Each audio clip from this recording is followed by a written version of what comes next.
Aí, tá gravando. Beleza. Boa noite, gente. Tudo bem? Primeiramente, parabéns aos aprovados, né? Porque amanhã vai ser um dia especial, né? Para vocês fazerem o primeiro pitch de vocês com empreendedores que estão vindo especialmente para buscar startups na região norte, né? O que é algo bem difícil, né? Eles virem buscar aqui em casa, né? Normalmente a gente tem que correr para os grandes centros, para São Paulo, para Porto Alegre, e dessa vez eles vão vir aqui. Então, qual é a minha ideia de metodologia para essa nossa reunião? A gente fazer uma reunião bem informal, tá? Bem básico, como vocês pegam mesmo as mentorias que vocês estão acostumados, tá? A minha ideia é falar um pouquinho para vocês, no início, uns 10, 15 minutinhos, do principal instrumento que é utilizado, tá? Nas rodadas de investimento, tá? Da posição jurídica. E aí, depois disso, a gente abrir para a conversa, tá? E aí o Rodrigo pode ir mediando, se quiser, a questão das perguntas, tá? Se vocês quiserem, dizendo, eu quero fazer uma pergunta, vão mandando pelo chat, levantando a mãozinha, e aí o Rodrigo vai jogando quem for na sequência, tá? Então, eu acho que fica uma metodologia bem tranquila. E bora botar para frente sem formalismo. Vamos lá. Como é que funciona uma rodada de investimento, tá? Como é que é normalmente que ela acontece? Os investidores, normalmente, eles buscam entrar na startup, tá? Sem ter algum tipo de risco jurídico para o seu próprio nome, né? Ou para a sua própria empresa, porque eles fazem esses investimentos como se fosse um mercado de varejo. Eles fazem várias startups ao mesmo tempo, até porque essa é a filosofia dos grandes fundos, essa é a filosofia dos empreendedores, dos investidores em série. Ele faz uma diversificação da carteira deles, como a gente faz no mercado de capitais, tá? Investindo nos fundos, só que em vez de ele investir em fundos, empresas já consolidadas na Bolsa de Valores, eles estão investindo em startups. Então, é basicamente a mesma ideia. Então, eu diversifico e invisto em muitas. E aí, como é que eu faço para entrar nessa startup e não estar tendo qualquer tipo de problema? E eu, como empreendedor, deixo o cara entrar sem que ele traga problemas das empresas dele para a minha que está começando. Imagina, o cara já é uma empresa consolidada, ele entra na minha startup e ele tem trocentas milhões de dívidas trabalhistas em alguma empresa dele ou alguma outra investida dele, isso pode me atingir. Tem que estar protegido também. Então, como é que funciona? Normalmente, o instrumento que é mais utilizado é o que a gente chama de contrato de mútuo conversível. O que é o contrato de mútuo conversível? O contrato de mútuo conversível é como se fosse um contrato de empréstimo. Ele é nada mais do que isso. Em vez de eu estar fazendo um empréstimo junto ao banco ou qualquer outra modalidade, eu estou fazendo um empréstimo com um investidor. E aí, como todo empréstimo, ao final do período que a gente define, eu tenho que pagar de volta esse dinheiro para o investidor. Essa é a regra geral de qualquer empréstimo. Mas como é que funciona esse mútuo conversível? Em vez de eu pagar ao final para o investidor em dinheiro, eu pago o que ele investiu em mim, em participação na minha sociedade, em participação na minha empresa. Ou seja, eu abri a minha empresa lá com uns 10 mil reais, lá na Jusepa, né, direitinho, eu disse que ela tem 10 mil cotas, cada cota é R$1, e aí, ao final desse período, em vez de eu devolver os 50 mil, 100 mil, 500 mil que eu pedi para o investidor, eu devolvo em cotas. Tá? Esta é a regra geral. Mas por que é feito deste modo? O que proteções isso traz para mim ou traz para o investidor? Bom, primeira coisa, se é um contrato de empréstimo, onde ao final eu não tenho que devolver o dinheiro, e sim, no máximo, entregar cotas para ele, eu, startup, estou protegido de que o cara que me deu 500 mil, ao final, se a ideia não der certo, ou se ela der certo, eu não tenho que devolver 500 mil para ele, tirando todo aquele dinheiro que eu fiz de alavancagem. Ou, se deu errado, eu não tenho de onde tirar. Eu vou ter que o quê? Colocar em penhora, vender minha casa e tal? Não tem isso. esse contrato já vincula que a única forma dele receber o dinheiro é por meio de participação na empresa. Tá? Então, essa é a primeira proteção que a startup tem. E qual é a proteção que o investidor tem? Por que eles gostam disso? Eles gostam por quê? Como é um contrato de empréstimo, eu não faço parte da startup antes que é essa data do meu empréstimo, que vai até no máximo 30 meses, tá? Para ele concluir, seja encerrada. Ou seja, durante 30 meses, a startup pode dar certo, pode dar errado, pode tomar dívida, pode acontecer o que for, que qualquer coisa que vão atacar a pessoa jurídica da startup não tenha risco de atacar o investidor. E aí ele está protegido, até porque ele faz um investimento numa série de empresas, ele tem um leque de empresas, uma carteira. Então, esse é o lado positivo para o investidor. Ele não faz parte da startup ainda. E aí, o que vem normalmente dentro deste contrato, tá? Normalmente, desse contrato, eu tenho que ter o período, quanto tempo vai ser, ou seja, é 30 meses para ele converter? Não, não é 30 meses para ele converter. Vai ser menos tempo. Além de ter os 30 meses, eu posso ter outras regras para conversão. Se a gente pegar a nossa empresa, ela atingiu o faturamento X, com X usuários dentro e tal, ele já tem direito a converter em participação antes de atingir os 30 meses. Ou inúmeras outras possibilidades que eu posso colocar. Por exemplo, imagina que a startup vai ser vendida. A gente conseguiu pegar esse dinheiro, a startup cresceu com essa grana que eu captei. Antes de 30 meses, ela virou um unicórnio, tipo o Quinto Andar. E foi, acho que, 18 meses ou 8 meses. Agora eu não estou lembrado do Quinto Andar e quanto tempo foi.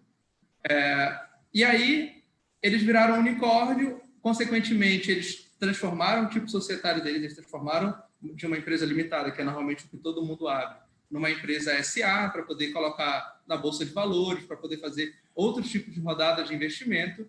E esse cara vai ter que esperar 30 meses para converter a parte dele? Entendeu? Não, eu quero entrar agora, porque quando fizer essa transformação unicórnio e entrar nos fundos de investimento, eu quero sair. Eu quero já vender esses meus 500 mil. E aí eu vou ter transformado esses meus 500 mil em 1,5 milhão, 2 milhões e meio. Então, a gente pode também colocar cláusulas que a gente chama de cláusulas de conversão automática, que em vez de ser os 30 meses, vai ter outros eventos na vida da startup que, se aconteceria antes dos 30 meses, a gente já converte em participação societária e aí eu já posso vender essa minha participação societária e ganhar o meu dinheiro. Já vou ter rendido o meu investimento, que nem na Bolsa de Valores. Fez crescer as minhas ações, eu vendo para ganhar o meu lucro. É exatamente igual. Então, a primeira cláusula importante é o tempo. E, além do tempo, essas possibilidades de conversão automática da participação societária. Além disso, eu tenho que colocar cláusulas que digam referência à propriedade intelectual. Vamos dizer que vocês estão trazendo agora um investidor anjo, um smart money. O cara que não vai entregar só dinheiro, mas vai entregar know-how, vai entregar conhecimento. Beleza. Todo esse conhecimento, todo esse know-how tem que ficar com a empresa. Não pode acontecer de ele desenvolver uma parte ou dar um know-how de alguma coisa e ele dizer, olha, agora que eu saí como investidor ou eu não quero mais converter, essa propriedade intelectual é minha. Então, já no contrato já se traz isso para proteger a startup e para proteger do lado do investidor de que o contrato social da empresa ou esse contrato de investimento já traga a previsão dizendo que todo mundo que faz parte da empresa assinou um termo de declaração dizendo que tudo que ele desenvolver é da empresa. Ou seja, se sair um sócio, a tecnologia é de propriedade da empresa. E aí o investimento do cara não está perdido. Porque imagina, o sócio desenvolvedor, quem desenvolveu a plataforma. Eu tenho desenvolvedor e tenho um cara de comercial. É isso que a gente começou a startup. O desenvolvedor sai, leva a tecnologia com ele. O cara do comercial que ficou na empresa está ferrado. Então, o investidor quer ter essa proteção de que tudo que produzido intelectualmente é da empresa. Não me importa quem está lá como sócio hoje em dia. Me importa que seja da empresa. Outra coisa importante que os investidores buscam é colocar cláusulas de governança. Ou seja, você mandar o reporte do que está acontecendo todo mês ou trimestralmente. Poxa, esse mês a gente captou tantas pessoas, a gente fez tantas vendas, eu estou tendo churn da empresa, ou seja, saída de usuários da empresa em tanto, o LTV, o Lifetime Value do usuário dentro da empresa é de X meses, está aumentando, está diminuindo, eu consegui fazer tantas parcerias, eu contratei gente, eu demiti gente. Normalmente eles colocam, dependendo de o quanto é investido, ou como é que vocês apresentam o business plan de vocês, a vinculação ao business plan, ou seja, dizendo que o dinheiro está sendo entregue para ser investido 70% no marketing, 20% no operacional e 10% na questão de remuneração dos sócios, para eles ficarem full time na empresa. E aí, se tu faz algum tipo de investimento de forma diferenciada, esse contrato é quebrado, e aí não tem mais essa questão de eu vou só trocar o que ele me deu em dinheiro por cotas da sociedade. Se a gente quebra o contrato, eu tenho que devolver o dinheiro. Entendeu? Então, isso é uma proteção para o investidor. Então, toda vez que a gente tem cláusulas de governança, é bom a gente cumprir. Ou se a gente não for cumprir, a gente avisa o investidor e diz, olha, a gente está querendo usar o dinheiro para outro lado. E ele valida. Ele validando, assinando, dizendo, para mim está ok, pode fazer dessa forma. Vocês estão segurados de que vocês podem pegar o dinheiro que estava programado para ser de tal forma para outra forma. E aí fica todo mundo protegido. Além disso, é muito importante que a gente tenha cláusulas de briga. Imagina que, bom, você me apresentou um business plan, você disse que ia investir o dinheiro de tal jeito, o cap table da empresa, né, os sócios da empresa eram A, B, C e D, eu investi neles e eu estou vendo que tu, em vez de usar o dinheiro para investir na empresa, tu foi comprar um carro e disse que era da empresa, mas na verdade está usando para ti mesmo. Tu foi fazer igual a... Como é que é mesmo? A empresa de coworking... WeWork. A WeWork, que pegava os investimentos, abria os espaços, mas todos os espaços eram em propriedades dos sócios, por um aluguel absurdo. Entendeu? Então, imagina, a gente vai investir 70% em marketing, mas a empresa de marketing é a empresa de um dos sócios. E aí? Entendeu? Então, são questões de governança, ao mesmo tempo são questões que podem gerar briga. E se gerar briga, o que vai acontecer? A gente vai ir para a justiça, a gente vai ir para uma câmara arbitral, a gente vai decidir, não, vai ser o Rodrigo que vai decidir a questão, como é que vai funcionar isso? Ou a gente está numa briga interna de definição de como é que a gente vai passar o próximo etapa, ou entre os próprios investidores, porque eles acabam virando, dependendo de como for o acordo de investimento de vocês, eles acabam virando quase a governança de vocês, a quem vocês vão lá e tiram dúvidas, colocam em votação, fazem uma reunião trimestral para dizer, cara, a nossa estratégia desse trimestre agora vai ser essa, e aí, o que vocês acham? E aí rola a briga. Como é que a gente vai definir isso? Então, é importante que a gente já tente trazer algumas regras nesse contrato de investimento, entendeu? Para a gente poder dizer, cara, se tiver uma briga dessa, o voto de Minerva é meu, entendeu? Se tiver uma briga dessa, a gente não vai para a justiça, a gente vai numa câmara arbitral. Lá ele vai decidir. A gente já disse, olha, que pessoa tal é a pessoa que decide. O que ele decidir é o que a gente vai seguir. Então, é importante ter isso também dentro desse acordo. Além disso, o que é interessante a gente colocar? Declarações, tá? As declarações são um ponto muito importante desse acordo. E o que são essas declarações? Essas declarações são tanto o investidor como a startup, dizendo que, eu declaro que hoje só existe contrato de mútuo conversível com a pessoa A, com a pessoa B, com a pessoa C, com o direito a porcentagem X, X e X. Ou eu tenho um contrato de vesting com o cara que está trabalhando na minha empresa, ou com o consultor tal, ou com o advisor tal. Eu tenho que declarar nesse meu mútuo todos os que têm chance de ganhar participação, para não correr o risco de eu estar vendendo a mesma coisa para duas pessoas. Eu estou dizendo que eu te dou 10%, mas eu não tenho mais 10% para dispor. E aí, como é que fica? Entendeu? Então, a declaração serve para isso, para confirmar que eu disse aquilo, que dentro da minha negociação, dentro do meu business plan, dentro de tudo que eu falei para conseguir convencer o investidor a investir em mim, eu disse realmente aquilo. Porque se eu não cumprir aquilo que eu disse, o contrato é quebrado e aí eu tenho que devolver o dinheiro. E aí ele vai poder atacar a empresa, ele vai poder atacar, inclusive, os bens dos sócios, porque vai ter acontecido através de má fé, ou seja, eu menti para ele. Eu fui doloso ao dizer que eu ia fazer uma coisa e eu não fiz essa coisa. E serve, ao mesmo tempo, para o investidor. Ele disse que ia pagar, ele disse que tinha dinheiro, ele disse que tinha network e tal, e por isso eu dei mais porcentagem para ele pelo mesmo valor, ou diminuí o preço, ou dei desconto para ele para uma próxima rodada de investimento, e ele não me apareceu com nada. Então, a parte de declaração é muito importante. Nela, a gente vai escrever no papel tudo aquilo que um lado disse que convenceu o outro para diminuir o preço, para aumentar a porcentagem ou para dar bônus para ele lá na frente, tá?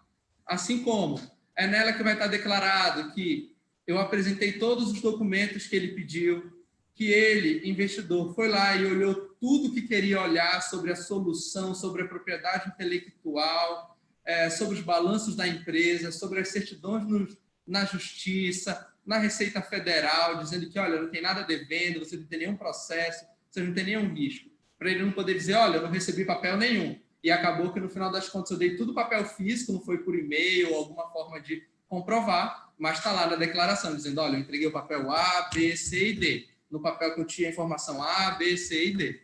Então, as declarações são muito importantes. Tá? Além disso, o mútuo conversível, ele pode ser feito, além desse padrão, tá? Essa regra geral que foi, eu dou o dinheiro para o cara e já digo a porcentagem que ele vai receber. Dou 100 mil por 10% da minha empresa. Então, quer dizer que minha empresa vale 1 milhão. Tá? 10 milhões, desculpa. 10 milhões. Mas, cara, eu sou uma empresa que está na fase de ideação ou não estou faturando ainda. Eu vou dar um chute nesse meu valuation, eu vou dar um chute enquanto eu estou valendo, e aí, nessa primeira rodada, o cara pagou 100 mil, e na minha próxima rodada de investimento que eu tiver, eu vou ter que fazer um down round. O que é o down round? Nessa rodada, eu avaliei minha empresa em 10 milhões, na próxima rodada, eu não consegui vender mais por 100 mil, 1%. Eu estou vendendo por 50%, ou seja, agora ela vale 5%. E aí o investidor vai ficar puto contigo. Então, que saídas eu tenho para isso? Se eu não quiser dar um valor exato, X% da minha empresa, ou o investidor está muito incerto quanto ao valuation da minha empresa, e aí ele está querendo jogar o valuation lá embaixo, o que eu posso fazer? Eu digo, investidor, beleza, a gente não fecha o valuation da empresa, tu vai me dar 100 mil reais, tá? Essa minha rodada de investimento é de 500 mil, tá? E tu que está investindo em mim nessa minha primeira rodada de investimento como investidor anjo, smart money, em vez de a gente dizer, olha, minha empresa está valendo 10 milhões, a gente diz assim, tu me dá os 100 mil, na próxima rodada de investimento qualificada, o que é uma rodada de investimento qualificada? Normalmente é aquela rodada de investimento de 700 mil reais para cima, tá? A gente vai ter a definição de qual é o real valor da empresa, porque ela já vai ter começado a rodar, já vai ter o meu MVP rodando, já tenho o produto, já tenho o faturamento, e aí a gente tem já os cálculos contábeis para chegar no valuation da empresa. E aí sim, a gente faz a conversão com base naquele valuation dali. E aí ele vai dizer, tá, beleza, aceito isso. Mas, cara, eu estou investindo agora na ideia. Tá? O que eu vou ter de bônus referente a isso? Entendeu? Aí a gente pode colocar uma cláusula dizendo que tu vai me dar 100 mil, e como eu estou investindo nessa primeira rodada de investimento, tu vai ter um desconto no próximo valuation. Ou seja, eu te dei 100 mil reais, no nosso próximo valuation, a startup foi definida na rodada como valendo 10 milhões, tá? E aí, em regra, eu teria que os meus 100 mil reais valeriam 1% da empresa. Só que, como eu investi primeiro, eu tenho 20% de desconto no valuation. Então, em vez de ser um valuation de 10 milhões, na verdade é um valuation de 8 milhões para mim. Então, em vez de eu ter só 1%, eu vou ter 1,6%, acredito eu. Porque eu vou estar com base em cima dos 8 milhões, em vez dos 10 milhões, como nessa primeira rodada. Beleza? Pode então, ter uma não diluição também, né? Não diluição. Ficou baixinho. Uma não diluição. No caso, na primeira rodada, ele não é diluído. Pode ser também. Pode ser também. A gente pode colocar várias causas. Porque, por exemplo, imagina que, como a gente não tem um valuation aí, a não diluição viria não por dizer, olha, o que eu entrar não vai ser diluído, mas sim dizendo que, olha, tem um valuation mínimo. Tipo, a startup não pode ser avaliada menos do que, sei lá, 1 milhão. Se for avaliada menos do que isso, tem que ser convertida o que eu investi por 1 milhão. Então, eu vou ter uma quantidade maior de cotas. Então, essa é uma forma de proteger, tá? Claro que é sempre bom também ter esse valuation mínimo para proteger a startup. Imagina que tu deu 100 mil reais, que tu estava imaginando que tu ia perder 5, 10, 15% da tua startup, tá? Que é normalmente o ideal por rodada, tá? Não passar de 15. Chegando ali em 15 já fica apertado. O ideal é vocês ficarem sempre em 10%, tá? Porque como vocês vão ter muitas rodadas, quando chegar lá na frente, vocês vão estar com pouca porcentagem e aí vocês já não vão ter mais interesse em estar dentro da startup, porque vai ter mais trabalho do que retorno. Então, tentem manter um teto máximo de 15% por rodada, tá? Não sair distribuindo porcentagem assim. Então, o teto mínimo também é importante para a startup, porque imagina, o cara deu 100 mil, eu achando que a minha rodada era de 10 milhões, e minha rodada foi de 1 milhão. Pô, eu achei que eu ia perder 1%, 2%, eu estou perdendo 20%. Porra, para o cara que não vai fazer mais nada dentro da startup, entendeu? Ou porque o cara pode ficar até desiludido e vou dizer, cara, eu vou só cruzar meus braços aqui e vou esperar uma oportunidade para eu conseguir vender isso ali na frente quando der. Então, essa questão da não diluição ou de eu colocar um teto mínimo, né, do valuation da empresa, protege tanto a empresa como o investidor, tá? Então, esses são os cuidados principais. E isso que é o mútuo conversível, tá? É um contrato de empréstimo. Ele dá o dinheiro, em vez de eu devolver o dinheiro, eu dou participação. E aí eu abriria agora para vocês começarem a tirar as dúvidas de vocês, tanto sobre o contrato, como também como é que funcionam as negociações, o período, dúvidas sobre essa questão de rodada de investimento e tal. Eu deixo aberto para vocês. Bacana. Posso perguntar? Pode. Tá. Cara, eu tenho 3 aqui, mas eu vou fazer uma e eu abro para o pessoal ir perguntando. Quais contratos dentro da empresa é importante ter antes do investimento? Para a empresa, tá? Primeiramente, o contrato social, tá? Nenhum investidor investe sem ter um CNPJ, tá? E, por favor, claro que isso vai depender da capacidade econômica de cada um, mas isso vai trazer redução de dor de cabeça lá na frente. Não peguem aqueles contratos sociais da JUSEPA, tá? Da Junta de Comércio, que é normalmente um contrato de 3 páginas. Aquele contrato, ele só traz os requisitos mínimos da lei. Cara, ele serve para abrir a tua empresa, mas ele não traz questões de quem é a propriedade intelectual do que a gente desenvolveu como sócio. Tá? Então, imagina, um sócio sai e quer levar a propriedade intelectual. Para o investidor, cara, isso é um risco tremendo. Ele vai dizer, cara, eu não quero investir numa startup que, teoricamente, é só tecnologia, é só propriedade intelectual e não tem nenhuma proteção no contrato social de vocês dizendo que tudo que a gente desenvolveu é da empresa. Então, isso é uma coisa muito importante. 2. E nesses casos, só para fechar esse caso do contrato social, caso eu tenha feito com um contrato desse tipo, o memorando de entendimento entre sócios poderia complementar? Pode. O que acontece? Como é que funciona normalmente? Tive a ideia, tá? Tive a ideia, achei meus amigos, a gente quer colocar essa ideia para frente. A primeira coisa que eu faço é o meu memorando de entendimento. Ele é muito parecido com um contrato social, só que ele ainda não tem o CNPJ. Ou seja, no memorando de entendimento eu vou dar as regras de propriedade intelectual, de como a gente vai desenvolver a sociedade, quem é responsável por A, B e C, quem vai ser o cara do desenvolvimento, quem vai ser o cara do comercial, quem é o cara do marketing e tal. Se alguém quiser sair, o que acontece? Se alguém quiser entrar, o que acontece? Até que a gente faça o nosso MVP, até que a gente crie o nosso produto. Criei o meu produto, eu quero captar dinheiro ou quero colocar ele no mercado, eu transformo esse mútuo conversível no contrato social. Faço umas alterações simples, tá? Só para colocar os requisitos da lei e vou junto ao advogado ou junto ao contador e peço para ele fazer o registro na Jusepa. E aí sai o meu CNPJ. E aí, em regra, eu vou ter um contrato social mais adequado ao padrão do que os investidores desejam. Porque isso é uma das coisas que eles vão pedir a vocês para analisar se vai investir ou não. E pode acontecer que ele goste muito da ideia de vocês, só que ele olhe o que tem no contrato social de vocês como um risco e ele diga, olha, invisto, mas vocês vão ter que alterar o contrato social. E aí vocês vão ter dois gastos, porque vocês tiveram o primeiro gasto para fazer o primeiro registro e agora vão ter o segundo gasto para fazer as alterações.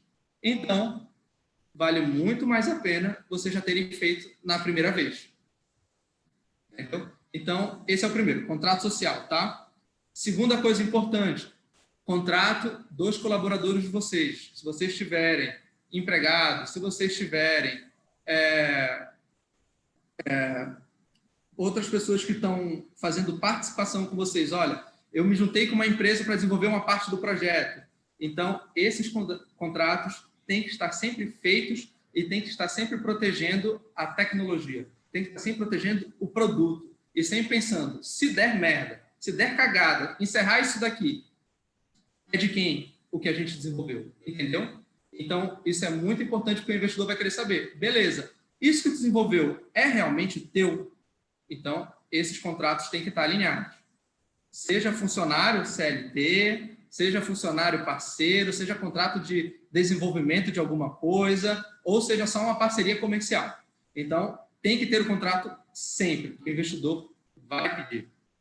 Até porque ele quer saber se tu pagou direitinho, de quem é a propriedade, tudo certinho. Porque se o cara tem direito a alguma coisa ou outra, tipo, eu posso ter dito, olha, eu não tenho dinheiro para te pagar, mas eu te dou porcentagem.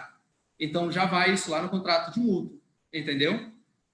Outra coisa muito importante. O terceiro contrato, que eu diria que é mais importante, o NDA. O que é o NDA? É o contrato de confidencialidade. Vai fazer o investimento com o cara, ele vai assinar, primeiro, a carta de intenção dizendo, olha, tenho interesse em participar da rodada de investimento, tá? Tenho interesse de ter pelo menos uma cota, tá? Pelo menos 10 mil reais eu quero investir. Ótimo. Então, assina aqui. Aí, fiz essa carta de intenção, tá? Uma carta de intenção simples, sem nada demais. Eu vou assinar o contrato de confidencialidade.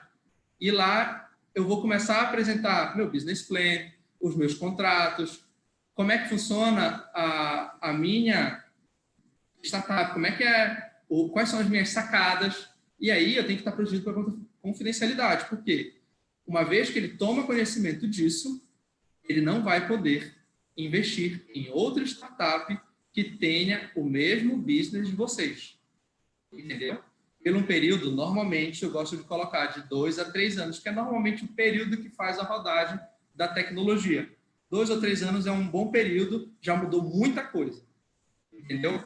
E dá um bom espaço para vocês conseguirem outros investidores para crescer e tal. Então, normalmente, de 2 a 3 anos. E aí, nessa confidencialidade, traz inúmeros requisitos, dizendo de quem pode receber o documento, quem não pode receber o documento, o que é documento confidencial, o que não é, quais são as multas, o período, o não aliciamento dos meus funcionários. Imagina, ele conhece os funcionários, ele vai lá e diz, olha, tu não está pagando nada para ele, mas eu vou lá e dou uma bolada para ele desenvolver aqui dentro da minha empresa que já existe. Então, todas essas são proteções. Eu diria que esses são os 3 principais documentos que precisam ter.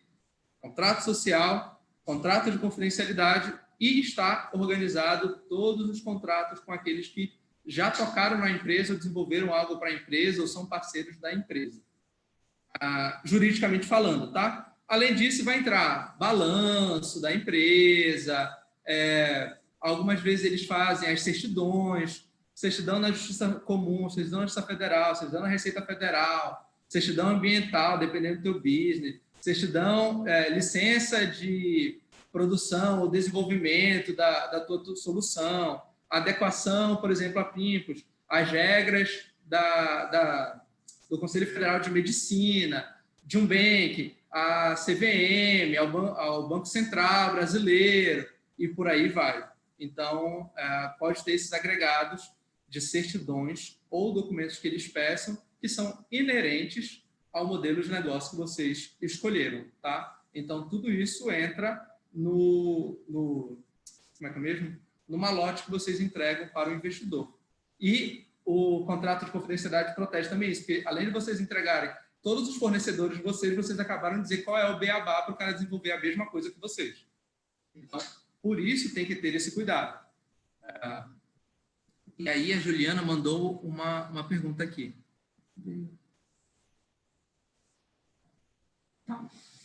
Juliana, o desenvolvimento desses contratos, tá? Eu sempre digo que o ideal é que desenvolva com alguém que tenha especialidade no ramo das startups, tá? Por que eu digo no ramo das startups? Porque o ecossistema da startup, acho que todos nós já percebemos isso, que quando a gente sai do mercado tradicional e entra no mercado da startup, é um outro mundo com regras totalmente diferentes. Claro que bons contadores e bons advogados vão conseguir fazer contratos bons, mas aqueles que são especializados nessa área vão entender melhor os mecanismos e o que acontece normalmente na prática. E ele já vai estar preparado para aquilo. Vai ser mais difícil de ter algum gargalo ou algum buraco nessa armadura. Ou até mesmo encontrar aquele contador ou aquele advogado que não seja um passivo dentro da tua empresa, mas ele seja um ativo, ele seja um parceiro. Ele não traga só para ti dizendo, cara, me paga que eu desenvolvo o contrato, tá aqui, nunca mais fala comigo. Mas, poder tirar dúvida com ele, fazer uma mentoria com ele, de repente, ele poder dizer, cara, pela minha experiência no mercado, que eu tive com, sei lá, com a Pimpos, com a Digital Bank, ou com a Educaflix, aconteceu já assim assado. Eu acho que é bacana tu ter um caminhar por aqui, ou de repente, cara, eu já conheço um pessoal que é interessante para tu fazer networking de marketing, networking de growth, networking de outros tipos, e se aproximando. Eu acho que numa startup, todo mundo que se relaciona, especialmente no início, tem que trazer esse network, trazer essa contribuição. Além do que, eu posso dizer na área jurídica, tá? Eu que trabalho, quer dizer, o meu escritório trabalha na parte, especialmente do direito empresarial, e eu cuido da parte do direito de empresas de inovação e tecnologia. Tu tem que entender o modelo de negócio da empresa. Se tu não entende o modelo de negócio da empresa, tu não sabe como proteger ela. O cara chega para ti com uma dúvida, ele chega para ti com um problema, e tu só sabe virar para ele no mercado disruptivo e dizer, não dá para fazer, a lei não te protege, a lei não te deixa fazer isso, ou isso é um risco muito alto. O cara não quer ouvir não. A função do empreendedor é tomar decisões difíceis. Essa é a função de vocês como CEOs da empresa. Eu quero saber qual é o meu risco. Eu não quero saber se eu posso ou não posso fazer. Então, quando tem um advogado de empresarial, um advogado de startups, ele vai dizer, cara, se tu for por esse caminho, tem o risco A, B, C e D. Eu acho que eu consigo mitigar esse risco desta forma. E aí, o CEO, o empreendedor, escolhe qual é o menor risco. Essa é a função do contador, do cara do marketing, do cara do jurídico. Não é dizer não dá, é dizer como dá. E ainda mais no mercado disruptivo. Então, eu sempre digo que se você conseguir encontrar um especialista, tá?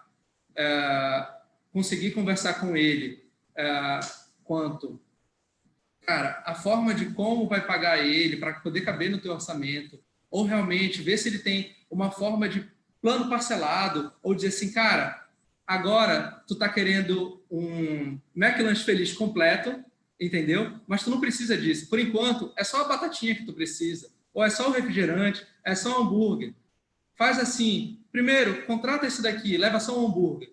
Daqui, quando chegar bem aqui nessa etapa, tu vem comprar o refrigerante, tu vem comprar a batatinha, entendeu?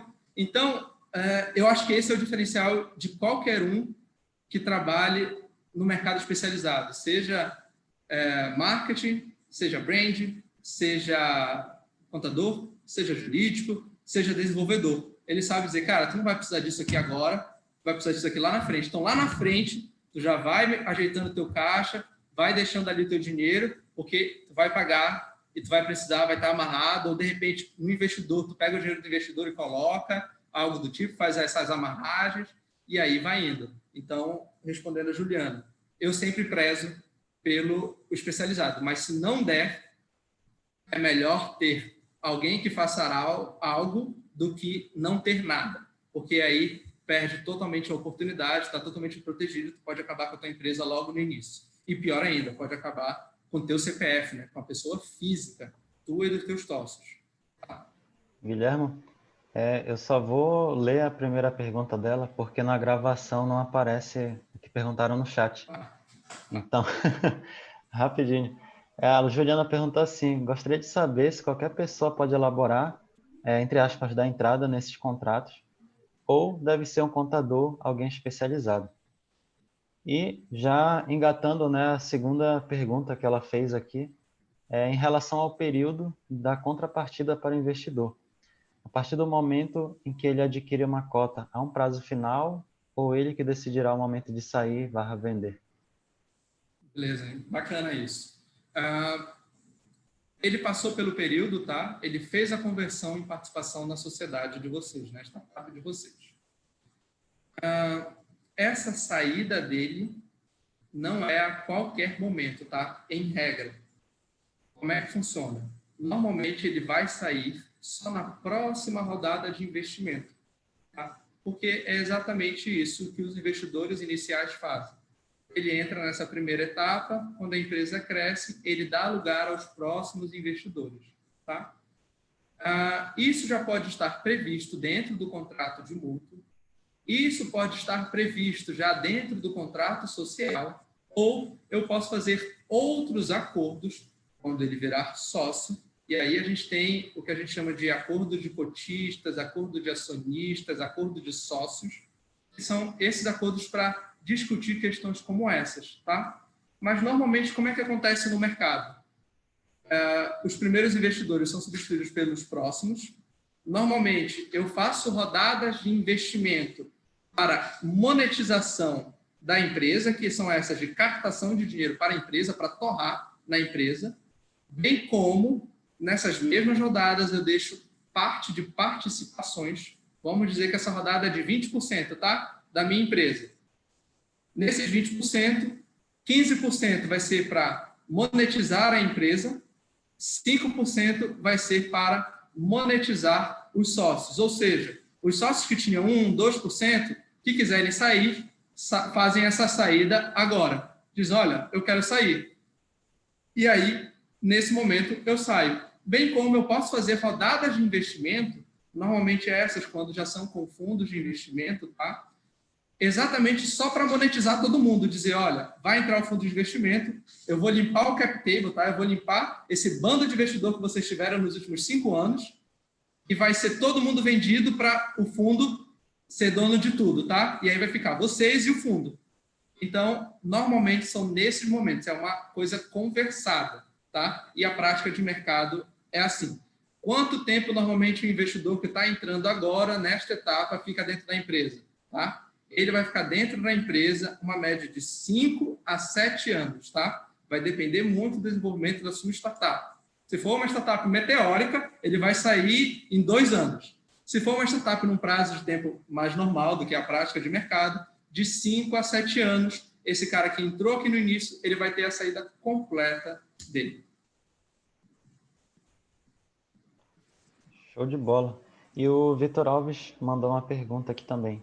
Ele perguntou assim, como funciona aquela cláusula se alguém quiser sair a qualquer momento? Se a pessoa precisa Beleza. vender pelo capital social da empresa? Beleza. Essa é uma cláusula que tem que ter cuidado, tá? Tanto quando a gente faz no nosso memorando de entendimento, quando a gente só tem a ideia ainda, como quando a gente faz no contrato social. Como é que é a regra geral? A própria lei já traz uma regra, tá? A lei diz que ninguém é obrigado a ficar em sociedade. Eu posso sair a qualquer momento, tá? E isso vale para o investidor, tá, gente? Mas dificilmente ele sai porque é perda de dinheiro para ele.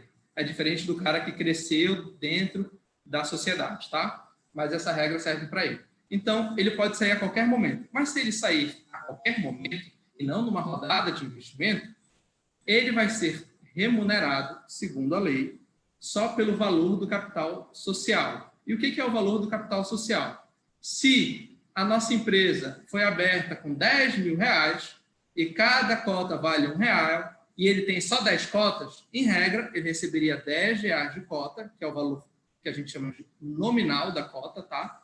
E ele vai receber o que tem equivalente a ele em porcentagem do que a sociedade tem de propriedades, sejam elas bens materiais, móveis, prédios, carros, ou imateriais, propriedade intelectual, videoaulas e por aí vai. E aí é feita uma avaliação contábil disso, tá? Não é um número tirado da cabeça, tem uma metodologia contábil. Na verdade, são 3 metodologias contábeis, tá? Eu só não vou lembrar o nome das 3 de cabeça, mas uma é o valor real das coisas, uma é com o valor projetado das coisas, misturado com o faturamento, tá? E outra é só com um valor projetado. É como se fosse só uma avaliação de quanto vai valer lá na frente. Então, é basicamente essas 3 regras e o ideal é que a gente já deixe definido no contrato social. Porque deixa a regra geral da lei, tá? Que é, se for a regra geral, a gente vai entrar só nos bens materiais avaliados pelos que eles são hoje. Então, resumindo, como é tudo praticamente bem imaterial, é muito difícil de avaliar, ele, na verdade, só vai ter valor real lá na frente, e tu não pode calcular esse valor real lá na frente se tu seguir a lei, o cara que estiver saindo pode se dar mal, entendeu? Então, normalmente, o que a gente coloca é que vai ser um cálculo do que é hoje, o que a gente tem hoje, de material, e essa parte imaterial é uma projeção com base no nosso crescimento dos últimos 6 meses, 12 meses. É um cálculo matemático feito pelo contador. Então, em regra, é assim que funciona. O cara pode sair a qualquer momento, mas eu não vou devolver o dinheiro que ele investiu. Pouco importa se ele foi um investidor ou pouco importa se ele está na startup desde sempre. Ele vai lá e pega todos os recibos dele. Olha, aqui eu dei 5 mil, aqui eu dei 10 mil, aqui eu fiquei tantas horas sem dormir, eu trabalhei 100% do tempo assim, sem saber. Não. É literalmente o que ele tem de cotas e o que a empresa tem hoje de propriedade. Tá? Então, é assim que funciona a saída. Show. E o Fábio mandou aqui uma pergunta também. Na verdade, ele já mandou 2. A primeira é qual a forma de deixar o investimento mais viável para os investidores? Por exemplo, posso solicitar o repasse da verba por período, mês, trimestre, semestre, conforme atingimento de metas? Pode. Tu pode fazer, como é um empréstimo, como todo empréstimo, ele pode ser liberado de uma vez ou ele pode ser liberado de forma parcelada, tá? Isso vai depender muito do valor que vocês estão captando, tá? Mas lembrem que se for de forma parcelada ou de uma vez, que todos os investidores dessa rodada estejam cientes, para não acontecer de um cara tá pagando de uma vez e ter o outro pagando parcelado, tá? E se vocês forem fazer parcelado, tomem muito cuidado no número de parcelas, o que isto vai implicar dentro do que vocês precisam para crescer, tá? E a forma com que ele vai pagar, se ele realmente tem capital para isso. Porque imaginem, tá? Vocês parcelaram, vamos dizer, de 4 vezes, tá? Vocês parcelaram por bimestre, tá? Primeiro bimestre, segundo bimestre, terceiro bimestre, quarto bimestre. O cara, no meio disso, ficou desmotivado, aconteceu alguma coisa, ele não quer mais investir. Ele vai fazer de tudo para não dar o dinheiro. O contrato de mútuo pode ser executado? Pode ser executado a 100%, tá? O problema é, a nossa justiça é vagarosa. E mais, tu vai ter que encontrar os bens do cara. Então, eu sempre sugiro, parcelamento, não façam. Ou se fizerem, um parcelamento de 2 vezes, onde é um período curto. Ele está dando uma parcela no início da rodada de investimento, tá? Porque normalmente uma rodada de investimento dura 3 meses. O cara disse, eu quero, e está aqui o dinheiro. Paga a minha primeira parcela. E ele vai dar a segunda ao final da rodada de investimento. Porque se der qualquer problema, vocês não pegaram o dinheiro de ninguém e ainda não começou a ser gasto esse dinheiro. Então, está mais seguro. Mas essas parcelas que vão para dentro da operação, eu sugiro que não seja feito. Tentem sempre pegar o one shot. Por quê? Se o cara não tem dinheiro para dar one shot uma vez, provavelmente não era para ele ser investidor, porque ele não está dentro do perfil de uma pessoa que tem capital para gastar investindo. Normalmente, uma pessoa, para investir dinheiro, tá? Ela vai investir no máximo 10% de todo o patrimônio dela. É o que ela pode dispor. Então, se ela está precisando parcelar, fazendo outras coisas, acendam a luz vermelha de vocês, tá? Então, evitem ao máximo. Se forem fazer, que seja só ali dentro do período de rodada de investimento e que, se acontecer alguma coisa, vocês vão poder devolver para todo mundo e vai estar todo mundo ok, não vai ter ninguém brigando, nada do tipo com os outros investidores, tá? Então, essa é a minha sugestão da prática do dia a dia. Beleza. E a segunda dúvida do Fábio é sobre dívidas dos sócios. Se pode ser um impedimento para que não haja investimento? Pode. As dívidas dos sócios podem ser um impedimento, tá? Para que não haja rodada de investimento. Uma vez que eu tenho uma dívida no meu CPF, tá? No meu nome pessoa física, essa dívida vai atingir todos os meus patrimônios. E a startup é um patrimônio. As cotas que eu tenho da empresa é um patrimônio. Então, o cara fez uma dívida no nome pessoa física, eu não tenho carro, não tenho casa, não tenho nada. Mas eu tenho uma startup, o qual eu tenho 50%, eu tenho 100% da startup, e essa startup, por acaso, tem 100 mil reais no caixa. Olha lá. O que a justiça vai dizer? Meu filho, pode dar o dinheiro aqui. Entendeu? E se a dívida já tiver a dívida antes na justiça, só vai pingar na conta, vai fazer pluft, e ir direto para a justiça. Então, eles olham as dívidas dos sócios. Eles vão fazer a busca no CPF de cada um de vocês, vinculado a todos os órgãos, ou vão pedir para vocês tirarem as certidões negativas junto a todos os órgãos dos sócios. Beleza. O Jefferson mandou aqui uma pergunta também. Diz assim, você falou 3 meses para iniciar e finalizar a rodada.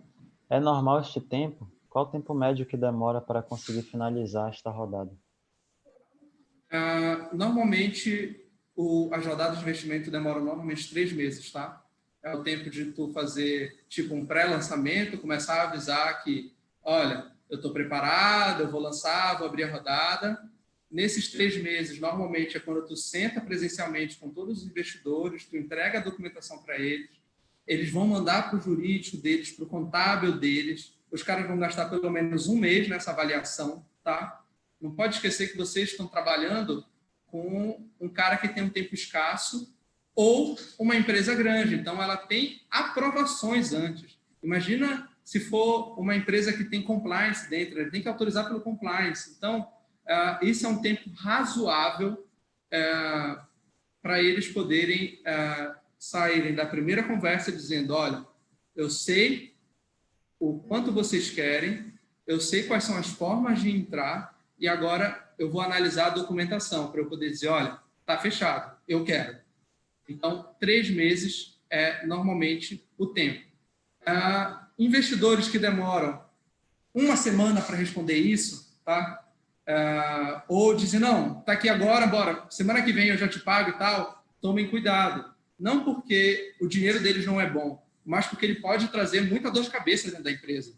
Ele, em vez de ser um investidor anjo, ele virá um investidor demônio. falando mal de ti, te mandando reporte, querendo entrar na justiça por alguma coisa que não tem direito, entendeu? Te fazendo pressão. Então, tem que ter o cuidado. Então, é um tempo de conhecer o cara, entendeu? Vamos dizer que vocês não estão fazendo aqueles reportes, não é um investidor que vocês estão namorando há muito tempo. É um cara que conheceu na rodada de investimento. Então, 3 meses para trocar ideia com ele, entendeu? Como ele é rápido, como ele é devagar, o que ele é chato, o que ele não é chato, se tem match ou não, ou se eu posso dar mais cláusulas que vão dar a ingerência dele dentro da minha empresa ou não. Então, 3 meses eu acho um tempo seguro e normalmente é o que acontece no mercado, tá? Para rodadas de um valor mais baixo, tá? Se fosse uma rodada de um valor de 10, 20, 30, 40 milhões, demora até mais um pouco, tá? Até porque o valor que tu vai captar, o ideal é que ele seja para que faça rodar a tua empresa por 18 meses, tá? Por que 18 meses, tá? 1 ano e meio normalmente para startup, tá? Ter de rodagem de dinheiro e tal. E esses outros 2, 3 meses é para ela ter o período de nova captação e não ficar sem dinheiro. Então, normalmente, o dinheiro que vocês vão pedir na rodada de investimento é para fazer a startup de vocês rodarem por de 12 a 18 meses, tá? Este é o ideal. Porque quando chegar ali no 12º mês, você já começa a pensar na próxima rodada de investimento, em fazer network, ter aproximação, mandar os reportes, começar a conversar com o pessoal, mandar documentações, fazer alteração, e vocês não vão ficar na pendura acertando qualquer tipo de acordo para poder colocar o nariz acima da água. Então, basicamente, é assim que funciona. Show. E o Fábio mandou uma outra pergunta aqui. Ele pergunta assim, qual a melhor forma de fazer essa divulgação de abertura da rodada?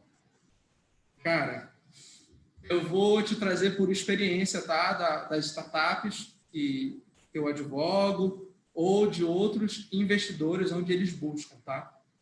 Cara, acelerações de qualidade são uma boa forma de tu conhecer os investidores, tá? Depois que tu fez aquele matchzinho, qual é a melhor forma de tu divulgar isso? Tu já tem esse relacionamento com ele, tá já mandando os reportes mensais, e aí tu faz tipo um pré-lançamento. Tu começa a dizer, olha, no mês tal, eu vou abrir a minha rodada de investimento. Ela vai ficar aberta durante 3 meses, e naquele período eu vou fechar. Fechou, fechou, não fechou, só na próxima. Então, pode ser por e-mail direto, tá? Vocês podem entrar em algumas plataformas, tá? Existem algumas plataformas onde essas documentações básicas, comuns, de rodadas de investimento, são anexadas e eu deixo lá. E os investidores vão em cima olhar. Entendeu? Eles entram como se fosse um marketplace, tá? E ali eles vão já caçando e entram em contato contigo. LinkedIn é uma outra ótima plataforma, tá? Além disso, a gente tem, a nível nacional, a AB Startup, o Cubo, o Inovativa. Eles fazem rodadas de investimento como essas que estão acontecendo, que vão acontecer amanhã, né? Pelo Açaí Valley, onde tem uma análise primeiro, igual como foi aqui, e é escolhido as melhores para fazer o pitch. Então, também é uma boa forma. Então, eu diria que essas são as principais. Mas, claro, vocês podem tomar a rodada de investimento como um grande venda de produto. Vocês fazerem de todas as metodologias de marketing, inbound marketing, out marketing, para trazer investidores. Fica livre. Não existe nenhum tipo de restrição quanto a isso, tá? Vocês podem fazer da melhor forma. As principais são essas. Se vocês querem uns leads mais qualificados, não querem qualquer doido que tem 50 mil reais para comprar uma cota da rodada de investimento de vocês. Entendeu? Então, eu diria nesses números. E a Educaflix se mandou aqui no chat perguntando assim, existe alguma regra para apenas investimentos intelectuais ou de conexões? Ou todo investimento tem inserção de capital na empresa? Eu vou te responder isso de mercado e juridicamente, tá? Vamos lá. Em regra, todo investimento intelectual ou de conexões normalmente está qualificado, tá? Normalmente, no mundo dos investimentos, das startups, qualificado a pessoa do advisor, né? É aquela pessoa que vai te trazer network, vai te trazer mentoria, vai te trazer know-how, tá? E ele, normalmente, quer em troca disso, e aí, de uma maneira segura, tá? De 1 a 2%, tá? Não deem mais do que isso para advisor. Por quê? O advisor, normalmente, é uma pessoa que tem um know-how muito alto sobre determinada área. Pode ser investimento, pode ser marketing, pode ser gestão, pode ser qualquer outra área. E aí, ele, por causa disso, por ele já ser alguém que está nesse meio há muito tempo, ele vai dar o know-how todo, vai te dar a conexão toda, e ele vai dizer, olha, eu quero uma participação da tua empresa. Isso é o que normalmente acontece, tá? É a forma mais comum, tá? Então, é o que a gente chama de contrato de stock option. O que é um contrato de stock option, juridicamente falando? Ele vai trabalhar para mim, trabalhar entre aspas, tá? Durante 12 meses, 18 meses. Ele vai despender para mim 15 horas mensais de mentoria. Vocês escolham quantas horas, ou entregáveis. De repente, ele vai desenvolver o planejamento estratégico de marketing na empresa, desenvolver o planejamento estratégico de compliance na empresa, ou alguma solução da empresa. E, em troca disso, ele vai ter o direito de comprar uma participação da empresa que vocês definiram, 1, 2%, por R$1, que é o chamado stock option, que é o momento de opção. Então, esse é o modelo mais comum, tá? Eu troco participação. Beleza, não quero seguir esse modelo, não quero um advisor, tá? Vocês podem fazer contratos de parceria. Você tem uma empresa, o outro tem uma empresa, vocês desenvolvem um produto em conjunto. O que for ganho de lucro deste produto é dividido na proporção que vocês decidiram. Ou, de repente, isso pode ser por um prazo determinado, pode ser para sempre, ou para atingir alguma coisa, dizendo assim, cara, não quero fazer parte dessa participação para sempre, eu quero só ganhar de retorno o suficiente para cobrir os custos que eu tive inicial. Eu gastei R$10.000 para te ajudar a desenvolver isso, eu quero só receber os lucros até atingir R$10.000. A partir do momento que atingir R$10.000, está encerrada a nossa parceria, ele nunca fez parte da tua empresa, tá? Porque ele nunca ganhou capital social, vocês estavam dividindo, que é o contrato de parceria, só a participação nos lucros daquele produto que foi desenvolvido, entendeu? Cada um assumiu os seus riscos, se o produto não der lucro, paciência, se o produto der lucro, eu recebi meu dinheiro, tu recebeu todo, e a gente vai tocar para frente. Mas sempre lembrando, o que for desenvolvido de propriedade intelectual, que seja da sua startup. Não interessa se foi desenvolvido por você ou pelo seu parceiro. A partir do momento que ele recebe a remuneração ou passa o período, ele tem que ceder toda a propriedade intelectual para você. Então, existem esses dois modelos. Um, do advisor, que ele entrega para uma participação da sua sociedade, que é muito comum, ou outro, que é o parceiro comercial. Eu desenvolvo A, tu desenvolve B, a gente junta e vende. O que a gente vender é meio a meio, é 70-30 durante um período, ou até eu atingir X de faturamento e conseguir recuperar o meu cashback, conseguir recuperar o que eu estava devendo, o que eu gastei. Então, existem basicamente essas duas formas. Existem outros? Existem. Mas aí é muito personalíssimo para a situação que vocês vão estar de frente. Então, essas duas já vai ser suficiente para vocês. Show de bola, Guilherme. Não tem mais nenhuma dúvida aqui no chat. E aproveitar, quem quiser abrir o microfone também, quiser fazer pergunta pelo microfone, pode ficar à vontade. Senão a gente já vai se caminhar para os finalmente aqui da nossa call. Gente, se vocês não tiverem nenhuma dúvida, estou no grupo, tá? Tanto da Say Valley como esse grupo das startups que vão apresentar amanhã. Qualquer coisa, só mandar mensagem para mim, pode mandar ou pelo grupo, pode mandar direto, sem problema nenhum, tá? Eu estou sempre à disposição para esclarecer dúvidas de vocês.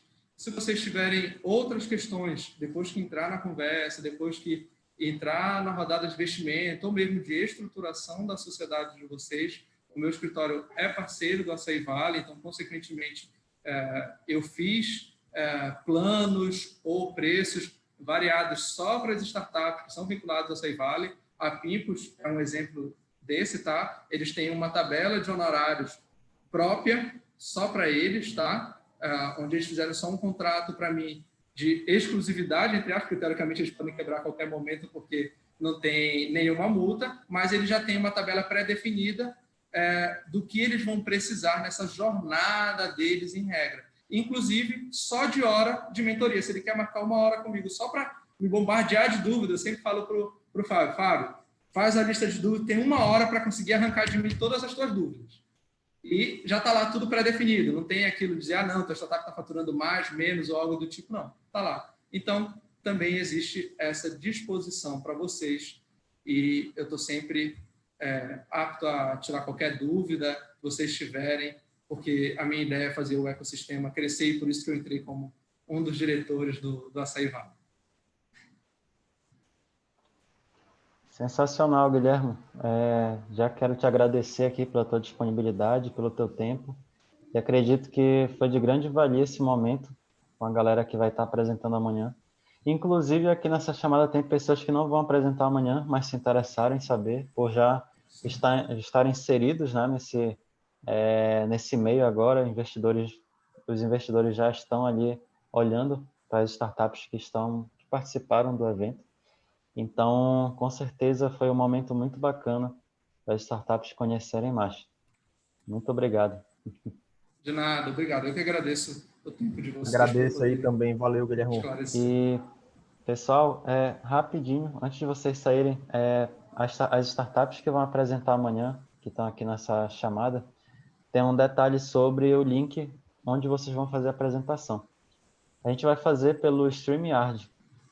Como o StreamYard ele tem um limite de até 6 pessoas online, mas cabe 10 pessoas no background ali, no backstage, na verdade. Então, eu vou alinhar muito bem o horário com cada um de vocês de entrada no link, tá? Eu vou chamar vocês no privado para poder alinhar esse horário, porque não vai dar para ficar todo mundo ao mesmo tempo no link, beleza? Não vai ficar muita gente. Mas não se preocupem, eu vou alinhar com vocês ainda essa noite. Beleza? Perfeito, valeu, Rodrigo. Tranquilo, cara. Valeu mais uma vez aí. Vocês são fodas, valeu. Valeu, Fábio. Pessoal, obrigado. Boa noite aí. Boa noite para vocês. Bom trabalho para quem ainda vai trabalhar. E a gente vai se falando. Até mais. Fala, Léo e Leonardo. E as gêmeas